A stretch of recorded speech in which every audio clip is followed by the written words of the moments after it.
É mais fácil dominar você endividado. É mais fácil dominar você na miséria. É mais fácil dominar você na sua ignorância. Você fica refém. Isso aqui, alguém planejou desse jeito. Seguinte, 77% das pessoas estão endividadas. Ou melhor, pior que isso, 77% das famílias estão endividadas. Tem um outro número parecido com esse, parece até piada, mas 77% das pessoas odeiam fazer o que estão fazendo agora. Se eu cruzar esses dois dados, uma coisa comprova a outra. Porque na maior parte absoluta não vai ter como desvincular essas pessoas de um lado e nem de outro. Então, se eu cruzar essas informações para quem é analista, ou tem o perfil analítico, 77% das famílias estão endividadas. 77% das pessoas, não estou brincando, presta atenção nisso, vou abrir aqui para vocês verem. Eu já vi levantamentos em vários países e gira em torno de 70% a 80% das pessoas fazendo o que odeiam. Por que elas fazem? Por que as pessoas estão endividadas? Então vamos lá. Se 77%, que seja 70%, que seja 80%, fazem o que não gostam, logo elas não conseguem fluir, logo elas têm que se ocupar com algum prazer imediato para ver se tira essa tristeza de sua alma. O que faz uma pessoa consumir sem parar, ou desejar o consumo todo o tempo, mesmo não tendo a grana? É para repor alguma coisa emocional. Endividamento atinge 77,7% das famílias brasileiras, maior patamar desde 2010, diz Confederação Brasileira, que deve ser da indústria. Quando você vê isso aqui, o endividamento de 77% das famílias significa que você põe todo mundo dentro de casa na conta, então dá mais do que 70% dos brasileiros. Só que às vezes vai no nome de um só ou de dois, e não de todos os familiares. O que eu quero te mostrar com isso? As pessoas que não fazem o que gostam, ou que vivem na amargura, elas vivem caçando coisas para repor o emocional delas.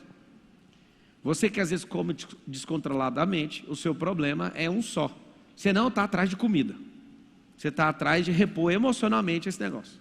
Não é comida. Só que aí você começa a comer a emoção e você fala, é isso que eu quero. Às vezes eu abandono. Você já sabe por que você come. Ou se não sabe, eu te mostro. Esse número aqui é alarmante. Por quê? Eu vou te falar os motivos que levam a pessoa a se endividar, mas eu estou te mostrando a causa raiz. Ser treinado para algo que você não nasceu para fazer, que você não gosta de fazer, vai te manter frustrado. E para acabar com a frustração, eu preciso compor com algum prazer. E o prazer está nas coisas.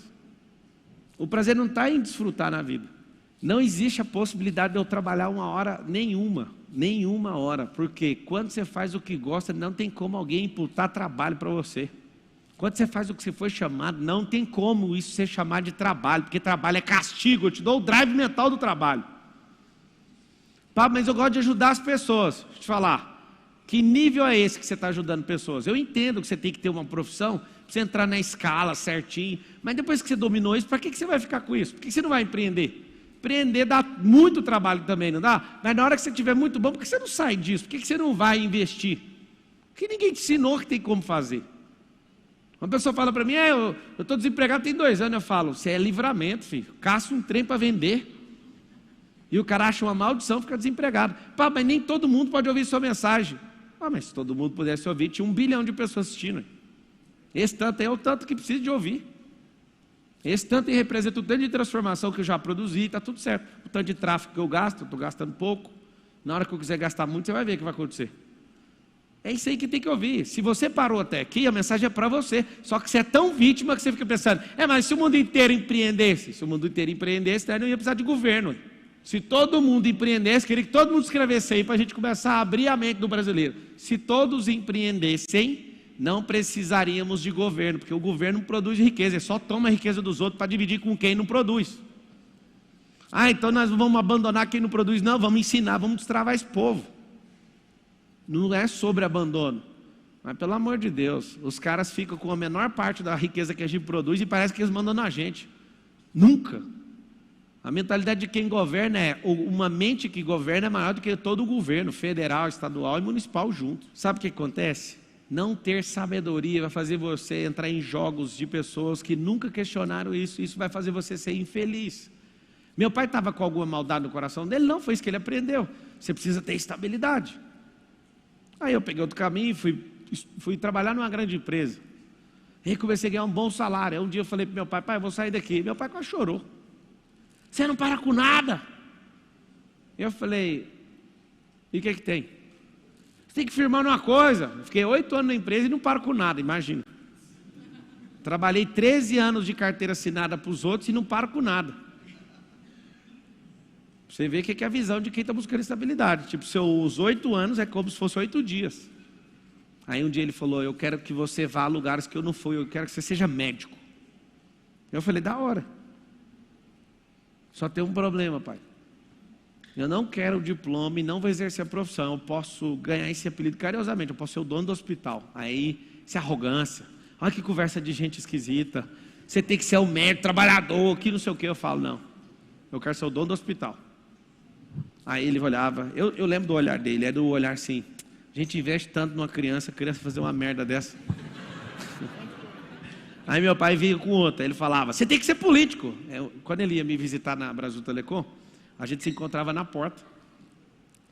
E se a gente ficasse 1 hora na porta, eu ficava com a mão estendida assim, 1 hora, de gente pegando minha mão. E aí, bate aí. Aí ele, por favor, vira político, você é bonito, você não sei o quê, e você é famoso, você vai ganhar. Não é meu chamado, esse era meu papo desde pequeno. Esse não é meu chamado, pai, eu não posso fazer isso. Mas você não entende, todo mundo quer ser político. Pois é, eu não quero. Mas ninguém te conhece esse tanto de gente. Esse povo aí que você falar, eles vão fazer. Lá na Brasil Telecom, 2008. Eu falava, não fui chamado. Aí ele falou, você é teimoso, uma hora você vai obedecer, você vai ser advogado no Tocantins. Eu falei, mas não estou entendendo. Eu era de Goiás, ele queria que eu fosse para Tocantins. Esse era a coisa da cabeça dele. Aí um dia eu cheguei no meu pai e falei, pai, eu quero te honrar. Eu vou pagar a faculdade de medicina para o senhor. Olha, quem que quer fazer medicina aqui? Eu falei, uai, não era seu sonho? Ele falou, era, mas eu quero que você realize. Eu falei, vamos pagar, vai lá, dá trabalho fazer isso aí. Ele falou, não quero não, tá doido? Já passou da hora. Eu falei, então não me impõe nas coisas que é sua. De não parar em nada, eu posso pagar a faculdade para você de medicina, pode ir. Você acha que ele topou? As intenções do meu pai sempre foram boas ao meu respeito, mas era a crença que ele tinha. Várias pessoas aprenderam que cumprir o propósito tem a ver com a sua profissão, não tem nada a ver. Cumprir o propósito tem a ver com a sua vida, onde você é usado, onde você estiver. E aí está o grande lance. Pensa no tanto de pressão que você toma na vida. Eu gostava de jogar bola, mas nunca fui um exímio jogador de futebol. E eu pedia para Deus em oração, me faz ser jogador de futebol. E eu ia nas peneiras, ninguém me pegava. E sabe aquela coisa, eu falava, eu vou romper essa barreira, e não consegui. Meu pai queria que eu fosse uma coisa. Eu estava motivado pelo ambiente que eu estava, para ser jogador. No final das contas, sabe o que acontece? No meio do caminho da sua vida, você é picado por algo. O empreendedorismo. Meu alvo de vida era ser delegado da Polícia Federal. E é isso que eu queria ser. Fui para o direito. Eu lembro da primeira aula, alguém perguntando, o que você quer ser quando você formar? Cada um foi falando uma coisa, eu quero não. Eu serei delegado da Polícia Federal. Passou 1 ano, 2 anos, me perguntaram de novo, você quer ser o quê? Eu falei, eu serei o melhor advogado do Brasil. Enquanto isso eu estava do outro lado da rodovia, eu atravessava a rua eu era atendente de call center para pagar a faculdade. Eu só virei atendente de call center, nem queria saber de Brasil Telecom, eu só entrei lá para pagar a faculdade. E a minha mentalidade era, estou nem aí para essa empresa. O que eu quero é só pegar o dinheiro de lá e pagar a faculdade e não quero saber. Só que no meio do percurso apareceu uma vaga, instrutor de treinamento. E aí eu ficava nervoso em qualquer conversa, aí eu começava a gaguejar. Aí eu falei, eu vou participar dessa entrevista aí e vou passar. Aí um amigo meu falou, você é gago, se enxerga. Aí eu olhei para ele, então você vai ver. Eu escrevi, não li tudo que estava escrito. E aí marcaram o dia da entrevista. Eu tinha um cabelo aqui, pesava 59 quilos nesse dia. Eu peso 85 hoje, só que o meu cabelo era no ombro e bem magro, magérrimo. E aí eu entrei na entrevista com a bermuda de skate, E aí todo mundo estava de terno. Escuta, quando você começa a achar seu propósito, toma cuidado com o que vai acontecer. Tudo está pronto para dar errado. Cheguei com a bermuda, eu não sei explicar como que eu usava isso. Até hoje a Carol, ela também tenta explicar, ninguém entende. Pensa num senhor de 59 quilos, fino, usando uma calça número 51. Eu era skatista, andava de skate, eu pegava o cinto, travava ele e amarrava na calça. Eu dobrava a calça assim, ó, era style, dizendo o povo da época. E eu andava com aquele trem. Eu tinha uma calça dessa que soltava o zíper, eu coloquei o zíper, foi de bermuda, cabelo bem aqui, sem roupa social. E aí a mulher me pergunta na entrevista, cadê sua apresentação de PowerPoint? Aí eu falei, tinha que trazer? Ela tinha. E eu, então deixa eu apresentar por último. Sentei, aquele povo me olhava como se eu fosse um mendigo. E eu falei, eu vou passar nesse trem. Aí foi, batia em um, batia em outro, batia em outro. E aí na hora que eu chego na minha apresentação, a cara de desprezo de todo mundo, foi uma das cenas mais assustadoras que eu já vi. Mas eu não sei o que aconteceu. Eu esqueci de ficar gago. Meu coração explodiu naquela hora. Eu sem apresentação olhei e falei, essa aqui é a minha senha da intranet da Brasil Telecom, que é tipo um site interno. E eu vou mostrar o procedimento da empresa, porque eu sou atendente hoje e eu sei que os atendentes não seguem isso aqui, porque não tem treinamento. E eu vou contar para vocês por que essa empresa tem os piores resultados de Anatel e de qualidade do Brasil. Falta de treinamento. Você sabe por que o Império Romano governou o planeta? Treinamento. Você sabia que um soldado... E eu comecei a falar poderosamente. E eu falei, você sabia que o soldado romano tinha um escudo de 80 quilos, e esses caras iam para o combate com o escudo, e qualquer pessoa, até qualquer polícia do mundo não dá conta de carregar num combate um escudo de 80 quilos. Se você não sabe, 80 quilos é carregar eu na mão, no braço. E eles eram treinados para isso. E é isso que nós temos que treinar, Brasil Telecom. Nós somos uma companhia de 100 e tantos mil funcionários, antes de juntar com a Oi, que depois virou 200 mil. E isso e aquilo. E esse povo ficou tudo assustado, eu assustado, e ninguém entendeu nada. Eu olhei no olho das pessoas, ele é um instrutor. Completamente demodê, roupa errada, cabelo errado, sem apresentação, tudo errado. Pablo Marçal foi aprovado para instrutor. Na hora que isso aconteceu, eu fiquei lembrando da fala do cara, não, você é gago. Daquele dia em diante eu esqueci disso. Eu ficava nervoso e me reduzia e gaguejava. Eu esqueci, eu fiquei muito puto de não estar com a roupa certa, de não estar com a apresentação. E aquilo foi me deixando numa situação, aquele povo me olhando com cara de mendigo. E aí eu olhava para aquilo me deu um fervor dentro do coração e eu virei uma máquina para falar. Virei instrutor. Sabe o que aconteceu? Ali eu descobri um propósito e não um cargo. Quando eu comecei a dar instrução para pessoas, eu olhava para elas e falava, ninguém acredita numa pessoa dessa, eu vou fazer essa pessoa passar porque tinha uma prova depois de estudar, né, quando você treinava a pessoa, e muita gente ficava pelo caminho. E aí comecei um movimento. Certa vez um diretor da companhia chega e fala, infelizmente não vai precisar desse tanto de gente que está sendo treinado, nós vamos pegar as 2 turmas do instrutor novato e vamos demitir, sumariamente. Era perto do Natal de 2006, e aí ele me chama e fala, você é um cara legal, a gente gosta de você, mas as suas 2 turmas vão ser demitidas. Aí eu falei, por quê? Ele, vou falar real para você, que você é um cara gente boa, você é o mais fraco dos instrutores, você é novato, então a gente vai mandar a sua equipe embora por causa disso. Aí eu falei, posso falar? Ele pode, me dá uma semana, já que eu sou fraco, em uma semana eu vou treinar, dá essa mesma semana para todo mundo, aplica uma prova para todo mundo, não é muito mais sensato você colher os melhores colaboradores? Aí esse diretor olhou assim para mim, sensato? Eu gostei dessa palavra, então vou fazer desse jeito. Juntou todas as equipes, eram mais de 30 equipes em treinamento, e eu era o novato. Cheguei na sala outro dia e falei, quero contar algo para vocês, todos vocês estão sendo demitidos, vão passar o Natal demitidos e não vai ter dinheiro na casa de vocês e esquece peru de Natal. Esse povo começou a querer chorar dentro da sala, eu falei, mas tem uma coisa, a salvação chegou.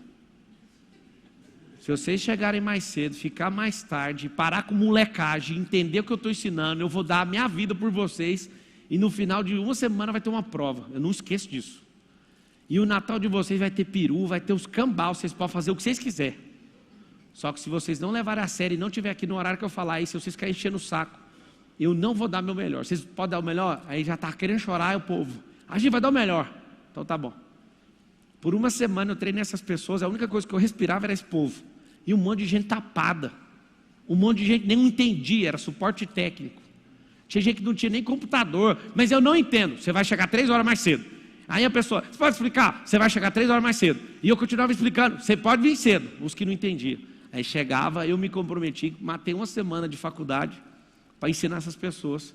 E o resumo da ópera era, eu tinha 2 turmas, eram 30 a aplicar a prova, mas eu não perdi um aluno, um único aluno.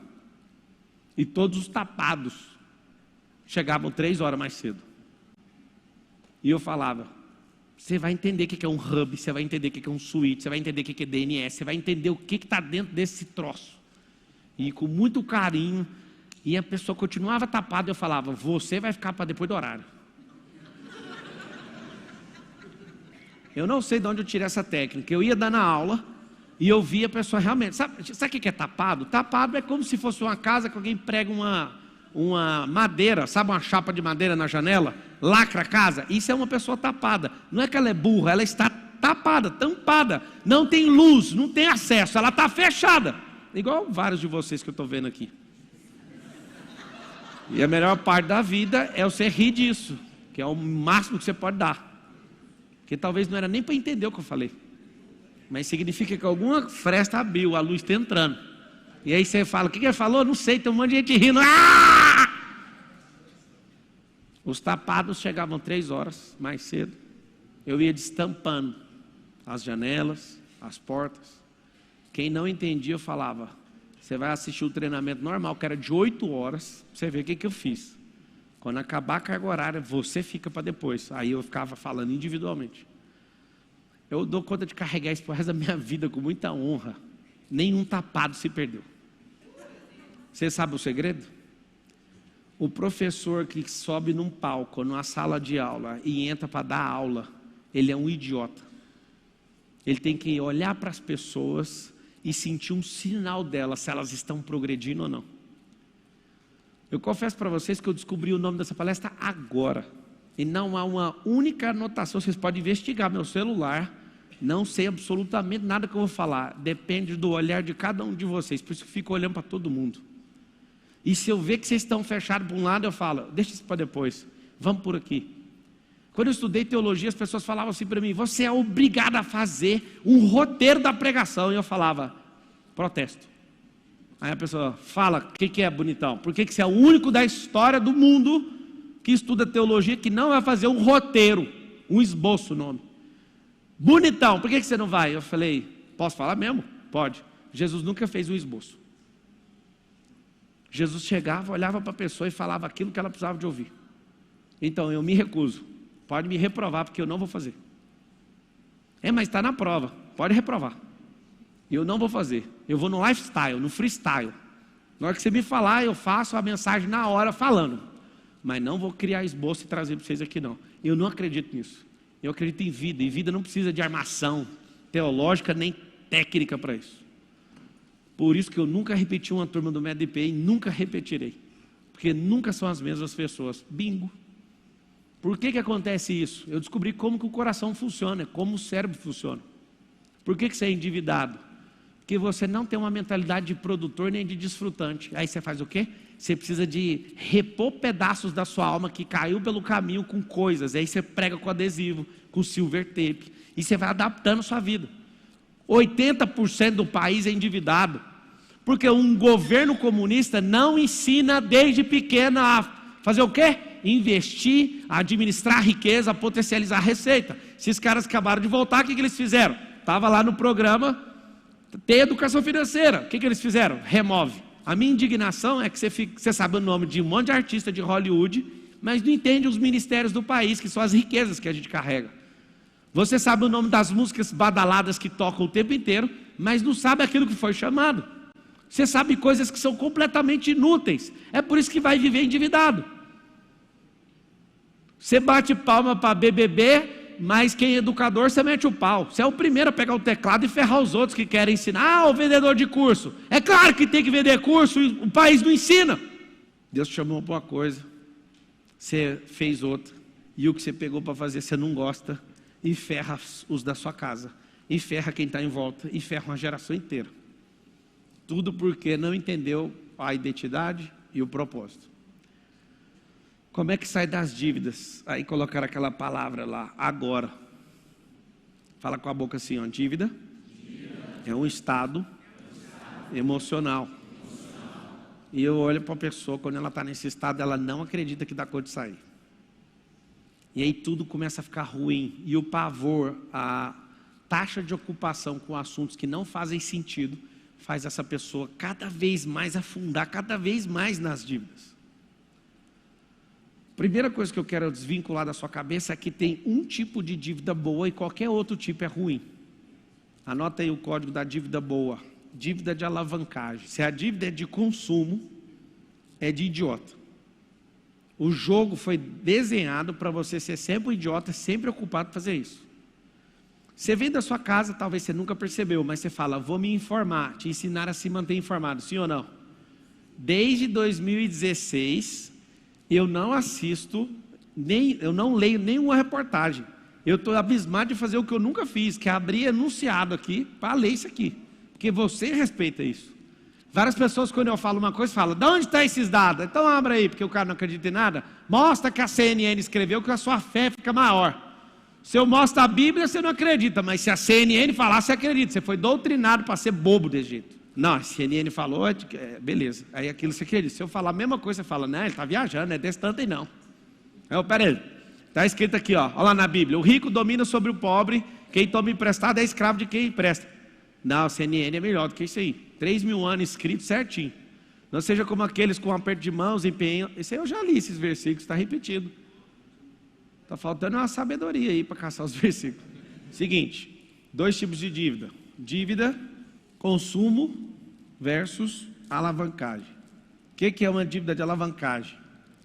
Por mais que tenha juro, o que eu estou comprando vai aumentar, vai repor a compra e vai me fazer prosperar. Vamos lá, pegar um iPhone aqui, ó. Pega esse iPhone. Eu tenho que andar com iPhone, porque a turma que eu ando, todo mundo tem iPhone. Comprou o iPhone, dívida de otário. Consumo. O que você ganha com isso? Nada. Por quê? Porque você já anda com essa turma. Você já está nela. O celular é só para você ser aceito, mas você já está lá, ué. Dívida de bobo. Agora, vamos pegar essa máquina de fazer dinheiro. Isso aqui chama máquina de fazer dinheiro para mim. E tem que tomar muito cuidado, porque ela também toma dinheiro. Como que ela toma dinheiro? Vou fazer aqui a cena que você faz todo dia. Vou abrir o Instagram. A cara.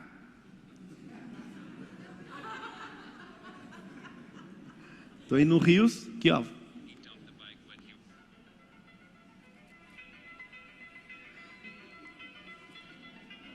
Eu tenho que comentar. Aí fala, não, esse não tá bom, vamos para mais um. Nossa, olha esse negócio. Nossa, como que não fica endividado?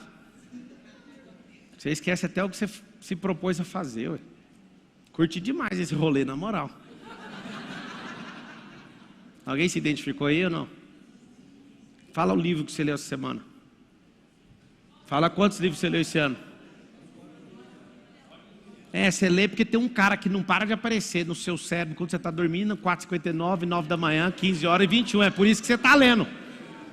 Porque você tenta ver o Rios, aparece. Oi, tudo bem? Eu sei que foi por isso. Eu acho bonito demais alguém me ver na rua. Deus me mostrou. Você foi? Não, foi o tráfego pago. Coloquei R$1 milhão lá, te achou no meio do lugar lá. Quando você parou de ver o Rios, apareceu eu. Você entrega o amor que Deus colocou no seu coração para as outras pessoas. Como que você fica em dívida? Vocês que não transbordam em amor vivem em dívida, porque vocês não conseguem pagar a Deus. Certa vez eu pensei, Deus, o que eu posso fazer para ser melhor? Ame as pessoas. Eu já amo. Não ama, você fica calado. Eu já tive a crise que você tem, talvez. Quando a Carol me conheceu, eu não suportava gente.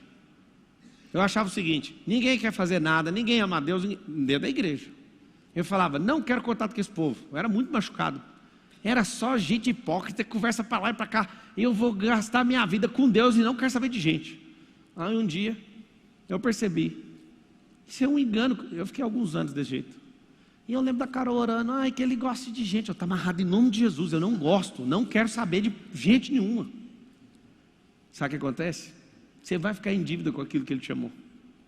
É um dia sincero no meu coração, eu falei, Deus, não faz sentido eu gastar minha vida convencendo os outros para ser seu amigo, que se virem. Aí o Senhor falou assim para mim, me paga então. Eu não entendi isso. E eu fiquei buscando o que era o amor na profundeza, aí Ele falando, me pague. Você dá conta de me pagar? Não tem como pagar a Deus. A única forma que você mantém recebendo fluidez do Espírito é transbordando na vida de outro. Eu sei porque você está deprimido, não sai nada daí, ué. O primeiro sintoma de um rio quando é cortado é que ele vira represa. A represa vai baixando a água e vai baixando a água até virar lama. Depois você tem que escavar poço. Você vai beber só lama dali para frente. Aí quando eu falo, solta isso, você começa a fluir naquilo que você foi chamado. O rio começa a limpar e aí volta a florescer, tudo em volta. E o mais bonito do rio, quando a água é liberada, é que os peixes sobem. Meu Deus, aprenda isso. Dívida é o seguinte, você fechou um canal de energia, você não entendeu para que serve isso. Outra coisa é aquela dívida boa, chamada alavancagem. Sabe o que acontece? Você foi doutrinado para ser bem informado. E aí você trabalha um dia inteiro, entra no seu carro, fica 1 hora no trânsito ouvindo rádio e alguém está lá te informando tudo o que você não precisa. Porque as informações é para mudar seu estado emocional e não fazer você prosperar.